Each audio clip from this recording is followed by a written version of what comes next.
E estamos de volta com o BBcast, seu podcast de automobilismo e outras nerds. No episódio de hoje vamos falar do sonolento GP do Japão. E aqui comigo está a Débora Santos Almeida. Bem-vinda, Débora. Olá, pessoal, sejam bem-vindos a mais um episódio do BBcast. E eu acho que todo final de semana do GP do Japão poderia ser resumido em 1,5. É isso mesmo, Débora. Eu sou o Rubens de GP Neto e, infelizmente, o GP do Japão não entregou tanto quanto a gente pretendia, esperávamos, né? Estávamos ansiosos por essa etapa, porém, rompemos campo, já vem aí o GP do Bahrein e tem muita coisa que pode acontecer. Bom, mas antes de prosseguirmos aqueles recadinhos do Paddock, como sempre, eu agradeço também a todos os apoiadores, mas que se você está ouvindo o BBcast, quer fazer parte, quer apoiar o nosso podcast no nosso site, vá no link que está na descrição desse podcast do Apoie-se, se torne um apoiador do nosso financiamento coletivo e contínuo e assim você consegue auxiliar o BP a continuar o seu trabalho e quem sabe até no nosso crescimento. Se você não pode ser um apoiador constante do nosso trabalho, sempre que você for realizar alguma compra na Amazon, os nossos links, eles estão sempre disponíveis no post do podcast e também nas nossas redes sociais. Só você clicar nele, você vai ser redirecionado ou para o site ou para o aplicativo, dependendo do método que você utiliza para fazer compra nesse site. Nenhum valor vai ser acrescentado na sua compra, mas a gente recebe uma comissão que acaba ajudando a fazer a manutenção aqui do BP.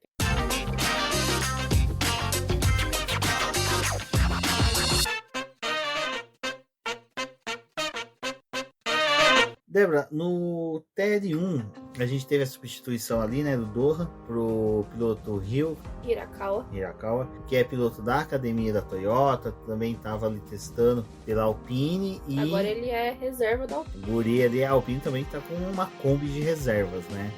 Mas substituiu o Dohan, ficou fora do TL1. No TL2 o Dohan fez assim uma cagada espetacular. Como diria o pessoal lá do Rock Go, foi uma cagada ensaiada, já que o Dohan no simulador conseguiu fazer a primeira curva com o DRS aberto, mas ele vai lembrar que foi no simulador. Ele quis fazer na vida real, não deu muito certo. A gente tem essa situação aí. Acho que uma coisa importante falar da pista Suzuka para esse ano, que aconteceu um recapeamento ali da última chicane do traçado até o final do primeiro setor. Então, ali tava com um asfalto novo, tinha aquela coisa das equipes estarem sentindo esse novo asfalto, a diferença, né, tinha do asfalto antigo. E aí a gente teve esse primeiro treino livre com o Ryo Hirakawa fazendo a sessão lá com a Alpine. Ele foi muito bem, andou perto do Gasly, então assim, chamou a atenção porque geralmente esses treinos livres, quando eles colocam algum piloto que vai fazer essa avaliação aí, mas não é aquele piloto do time, eles não deixam o carro tão preparado para que ele faça alguma coisa, né? E o Hirakawa ter andado perto do Gasly assim, o que tá acontecendo? O Hirakawa, ele é um piloto que veio da McLaren, né? Ele tava auxiliando a McLaren até o ano passado e agora ele foi contratado pela Alpine. Então, ali ele fez aquela primeira sessão, chamou atenção, aí volta o carro pro Dohan, né? E o Dohan, com menos de 10 minutos de atividade, ele bateu o carro. E aí fica aquela coisa, né? Tipo, quanto que foi culpa do piloto, porque a Alpine jogou 100% de culpa para ele, falando que ele que tinha entrado ali com o DRS ativo, né? Então, tipo, tua culpa. E teve um pessoal falando no paddock aí que ele tava fazendo isso no simulador e a Alpine não falou nada, tipo, não deu nenhum toque, na vida real não é desse jeito, deixou o negócio ir por essa forma e eles acabaram batendo o carro, uma pancada bem forte que destruiu o carro, precisou ser reconstruído pro terceiro treino livre. Também não dá pra poder entender, tipo, se é má vontade da equipe mesmo, ou, assim, muito amadorismo de um piloto que precisa entregar alguma coisa e tá ali pressionado pra poder fazer algo, né? E vem final de semana sim, final de semana também com alguns problemas. Exato, foi uma coisa que até eu achei muito estranha, é isso que até a Débora pontuou, que ele tá fazendo no simulador. O simulador não é simplesmente como uma criança jogando videogame. Ele fica ali com engenheiros em torno dele, explicando o que ele pode melhorar, onde que ele pode resolver um ponto ou outro. E o pessoal deve ter visto com certeza que ele tava fazendo a curva 1 com o DRS aberto. Faltou o tino da Alpine e falou assim, cara, tudo bem, no videogame você consegue, mas não vai fazer isso na vida real. Mas aquela coisa, né? O Dohan parece que já começou o ano, já antes de começar até a pré-temporada, já tava com a batata assando, agora o Briatore só jogou mais lenha em cima dessa batata. Vamos ver, né, se o Dohan permanece muito mais tempo na Fórmula 1. A gente achava, na realidade, que o Dohan já até tinha subido, né? Nessa altura do campeonato aí, pelas coisas que tá acontecendo. Na verdade, a mudança aconteceu na Red Bull, mas é muito ruim, assim, pro Dohan, porque é um piloto que é novo, que você vê que a equipe meio que parece que, tipo, vamos resolver o problema dele estar indo mal pra gente ter todas as justificativas para poder subir ele dentro daquele prazo que foi dado, né? E aí, o que vai acontecer? Até porque, se a gente for parar pra poder pensar, as 5 corridas já vai dar agora, né? Em Jeddah, é isso? Jeddah, dá 5 corridas. É o encerramento das rodadas tripla. Como que a equipe quer resolver algo dessa forma? Tipo, se nem os engenheiros estão ajudando. O que eu achei mais interessante dentro do Dohan foi que eles voltaram a discutir o funcionamento do DRS, né? Porque, pra quem não sabe, aliás, era uma coisa que eu até me confundi, assim, mas o DRS, eles recebem um sinal, ele é ativo por meio do botão, naquela zona que é estipulada pela FIA, e o fechamento dele pode acontecer tanto apertando o botão como colocando o pé no freio, né, do carro ali, e ele desativa o DRS. É um sistema que, tipo, não tem como você fazer só o piloto tirar o pé do acelerador, porque, imagina, se ele tá numa reta em disputa com outro piloto e ele tira o pé do acelerador, aquela asa ia dar um tranco no carro, né? Ia ser pior pro piloto. Então tem esses 2 métodos para fechar. Só que a gente já teve acidente em que o DRS não fechou e o piloto foi entrar na curva e o carro foi, né? Um dos acidentes foi um do Marcus Ericsson. E aí a gente para poder pensar, né? Tipo, na época, não me recordo de terem falado tanto do DRS, só que o Carlos Sainz levantou esse ponto, né, nesse final de semana, falando que a FIA precisa pensar em alguma forma de ter algum dispositivo ou alguma coisa que seja automática, que ajude a frear o carro, o piloto esquecer de apertar o botão para fechar, ou em curvas como essa que não tem a necessidade de você encostar no pedal do freio para poder entrar, né, na curva.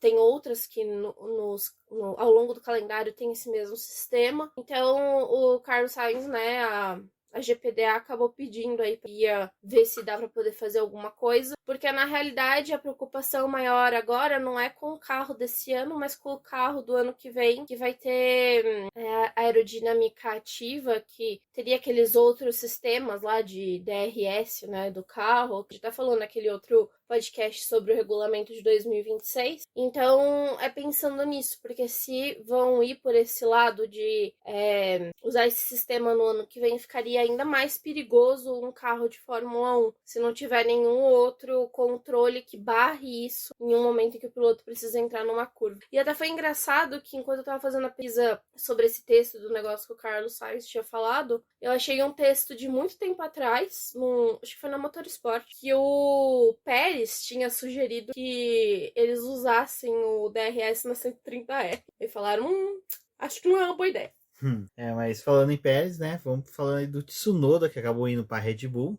Quem assistiu a nossa live pós ali GP da China, quando surgiu o rumor da possibilidade dele, todo mundo falando que, vai ser ruim para ele, porque se ele não entregar pode queimar a carreira dele.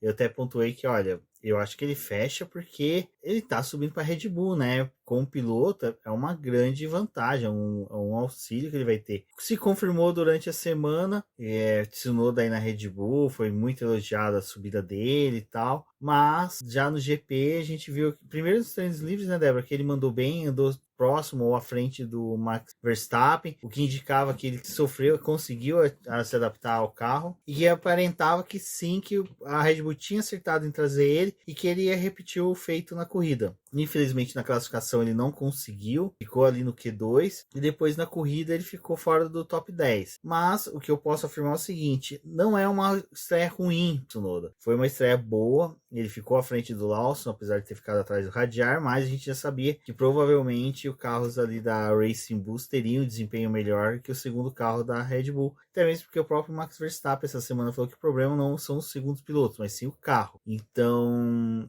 eu acho que o Tsunoda, ele merece sim um voto a mais de confiança do que foi pro Lawson, porque ele é um piloto experiente, é um piloto muito rápido e ele tende a se destacar, ele tende a melhorar e evoluir dentro desse carro, uma coisa que dificilmente a gente viu com os pilotos que cederam ele. O que eu achei interessante de toda essa mudança do Tsunoda, antes de falar do semana em si, é que abriu porta para que um monte de gente que esteve em volta do Tsunoda de alguma forma falasse bem a respeito dele, né? O Franz Tost foi chefe de equipe da AlphaTauri e depois saiu, né, da equipe. Ele acompanhou esse time também aí desde o começo. Ele falou que mesmo que dessem 100 anos pro Lawson, o Lawson não seria tão rápido quanto o Tsunoda. E aí, se a gente lembrar daqueles testes de pré-temporada em 2021, quando o Tsunoda ia estrear na Fórmula 1, ali os testes de pré-temporada a gente via que ele era um piloto muito rápido, que ele tentava entrar nas curvas de uma forma diferente. A questão é que naquele início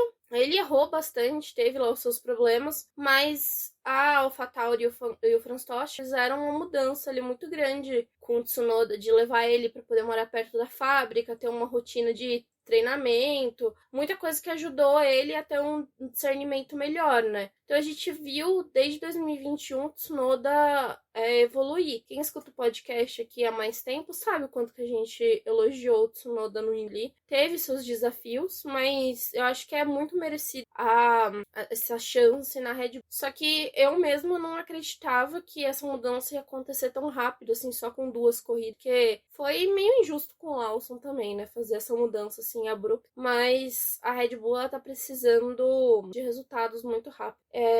Aí teve o final de semana do Tsunoda, o primeiro treino livre mais interessante, o segundo não tão bom, porque também ele não conseguiu dar a volta rápida e foi aquela sessão com 4 interrupções de bandeira vermelha, então poucos pilotos conseguiram desenvolver alguma coisa.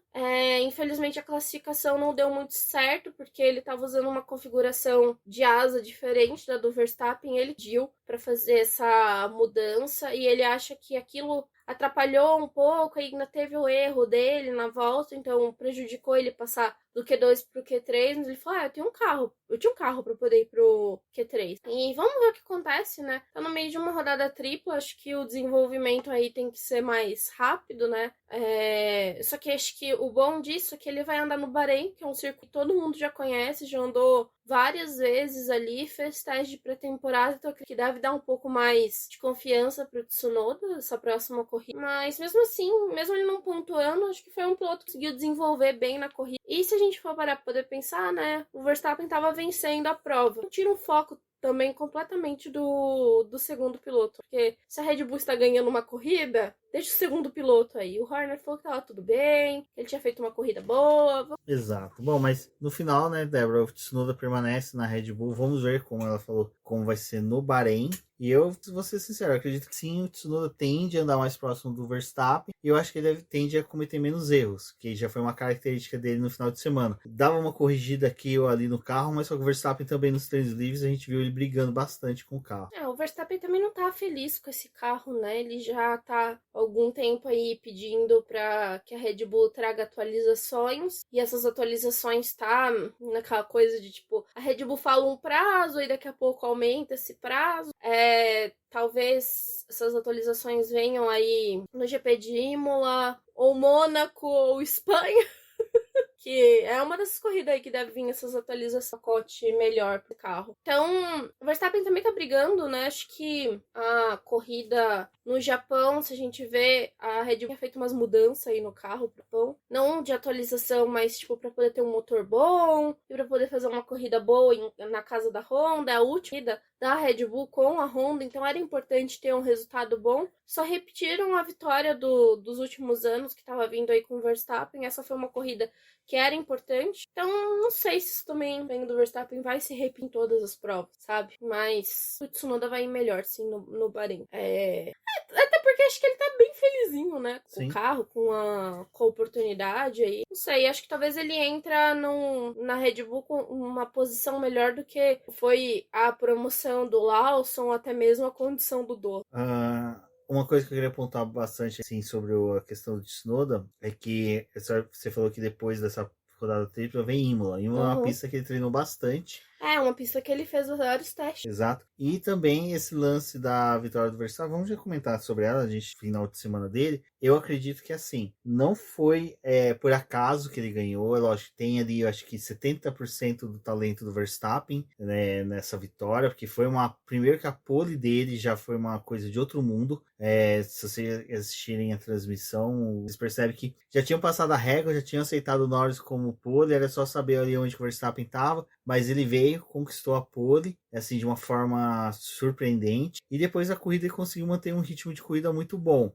O que a Débora pontuou é uma coisa que eu sempre falo, tem corridas que a gente tem que observar que há fatores que estão além da pista que influenciam na vitória do piloto. Um exemplo é tipo Ferrari e Monza. Em Ferrari e Monza, o Felipe Massa, em entrevista, outros pilotos que passaram pela Ferrari já falaram, chega em Monza, eles fazem uma configuração de motor totalmente diferente, eles fazem alterações no motor dentro do que é possível do regulamento, para o piloto não perder atualização para o carro, né? Exato, leva atualização. A mesma coisa deve ter acontecido nesse carro do Max nesse final de semana. Colocaram ali, eu lembro que eles explicaram que até o lubrificante que eles utilizam no carro é um lubrificante diferente, que dá mais potência, que auxilia melhor o carro. Sistema de refrigeração é trabalhado de outra forma. E por que não faz isso sempre? Porque senão você ia levar as peças do carro a um estresse em muita prova, né? Sim. E aí o carro não ia aguentar. E é capaz do Max ter antecipado 1 ou 2 GPs na troca desse motor com o desempenho.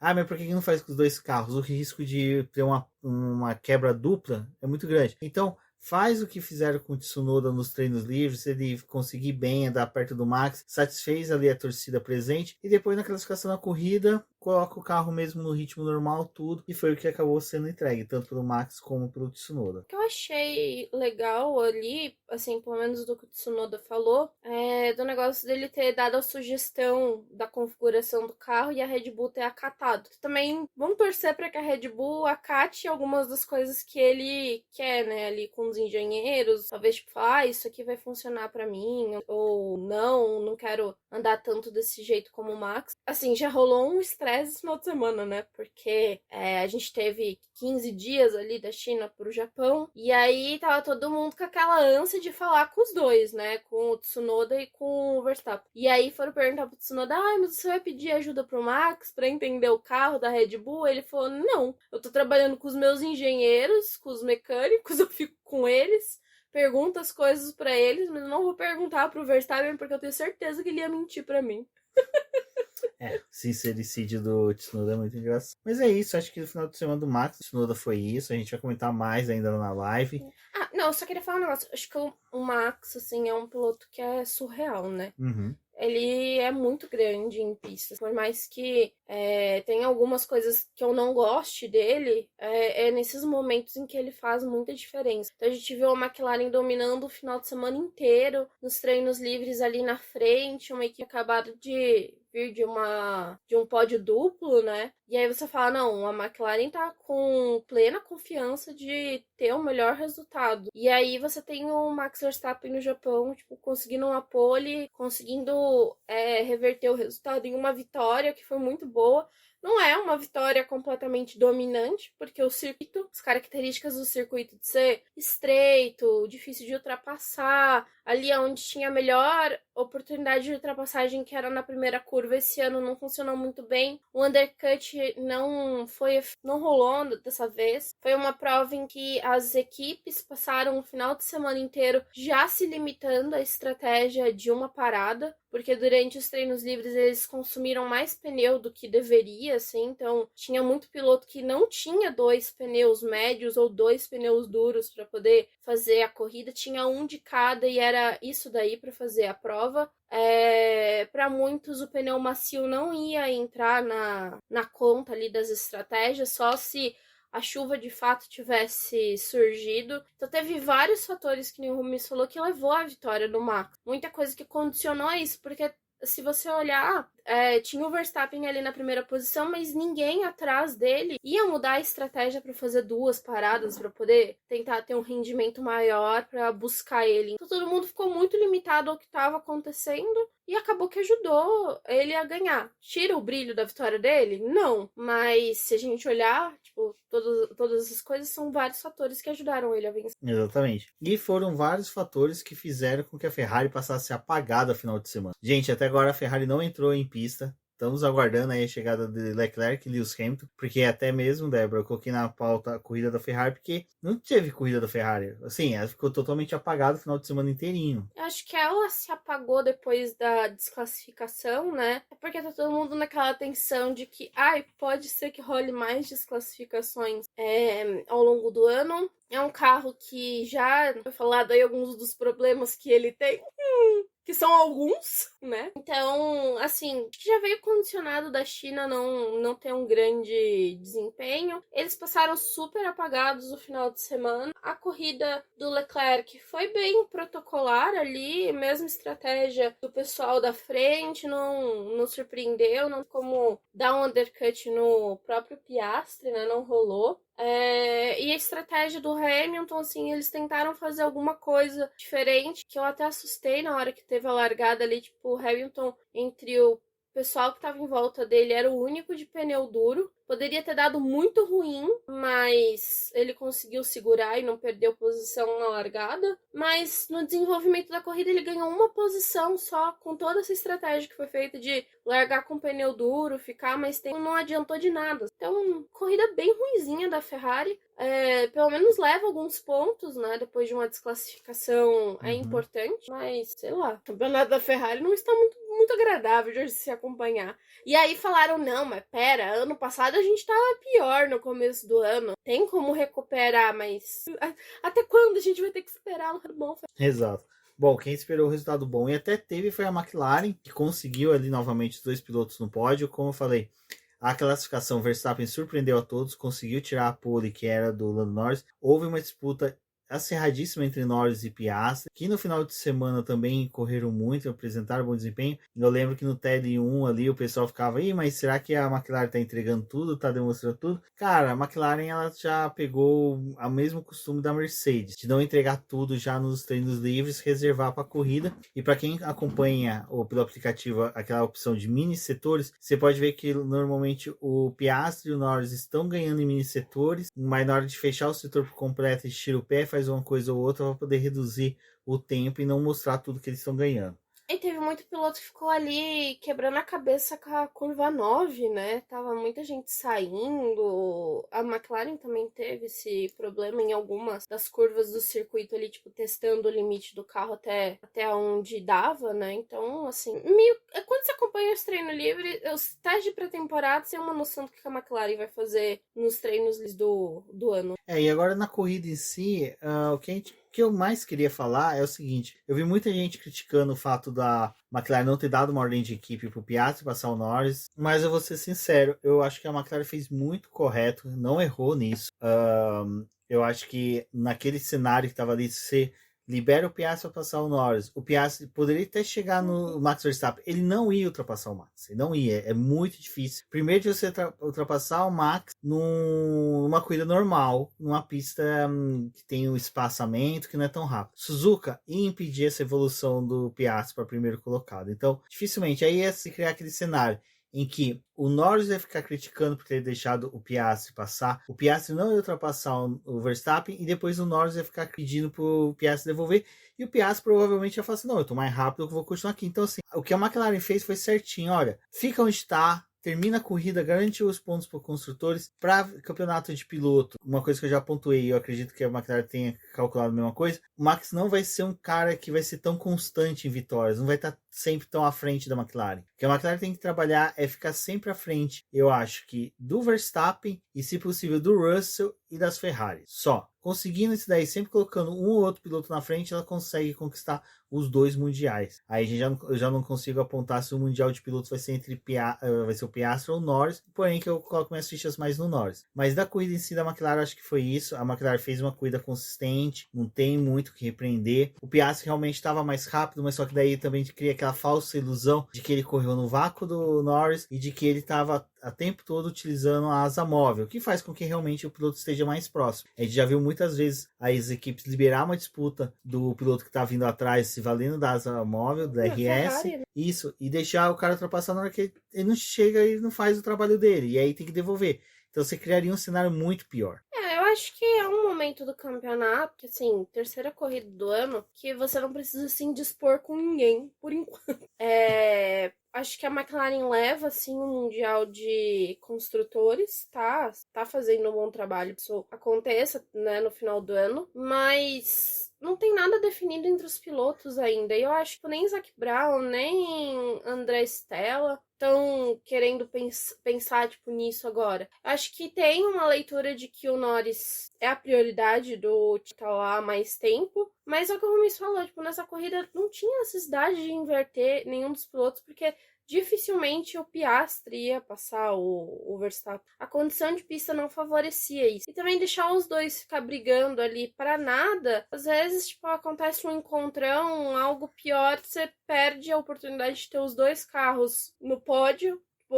E acontece, tipo, a Austrália, que o Piastri terminou mais distante do Norris, enquanto poderia estar os dois carros da McLaren no pódio. Então, eu entendo que, assim, pra muita gente que não é fã da equipe ou só gosta de acompanhar as corridas da categoria, isso seja um ponto meio frustrante em algumas corridas da Fórmula 1, mas, cara, sei lá, tipo, estratégia, trabalho de equipe, tem muita coisa envolvida ali que, às vezes, assim, se a gente pensar de uma forma mais racional, sem ser tanto com o lado da emoção, né, esse lado mais racional, você vê que, tipo, o que foi feito foi o melhor foi a melhor escolha para equipe. Eu acho que a McLaren ano passado, ela errou bastante em gerenciar tanto o Norris quanto o Piastri em alguns eventos. Pelo menos eles seguirem uma linha de raciocínio de, tipo, priorizar o Norris ou evitar brigas desnecessárias para poder pensar em ter uma maior pontuação, é melhor do que, tipo, ficar discutindo,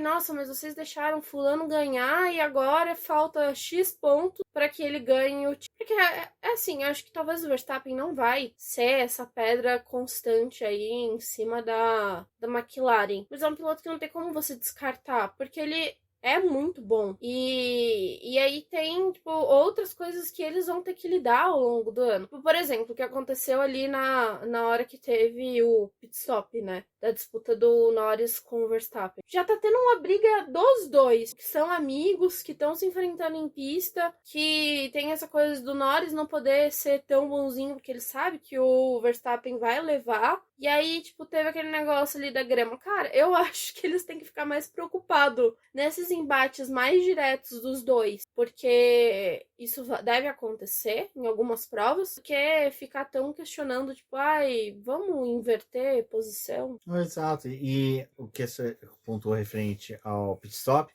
eu concordo com a Denise Wilt, que esteve com a gente lá no Sky Hall, e assim, realmente eu acho que o erro da McLaren, depois com mais calma, até no momento lá eu falei para ela que eu não acreditava tanto nisso, mas depois com mais calma pensando, realmente, a McLaren tá com o costume sempre de parar o piloto que quer estar numa posição inferior, primeiro acreditando que ele vai defender essa posição, e depois para quem tá na frente. Acho que a McLaren tem que começar a pensar o inverso, porque realmente tivesse parado o Lando antes, ele não teria tido esse encontro com o Verstappen ali no pit stop, e provavelmente teria conquistado a posição do Verstappen na troca de pneus. E tinha algumas voltas ali que o Norris estava mais rápido, né? Poderia ter tentado o undercut. Exato, então assim, mas eu acho que muita coisa não tem como a gente afirmar, porque realmente deixou de acontecer.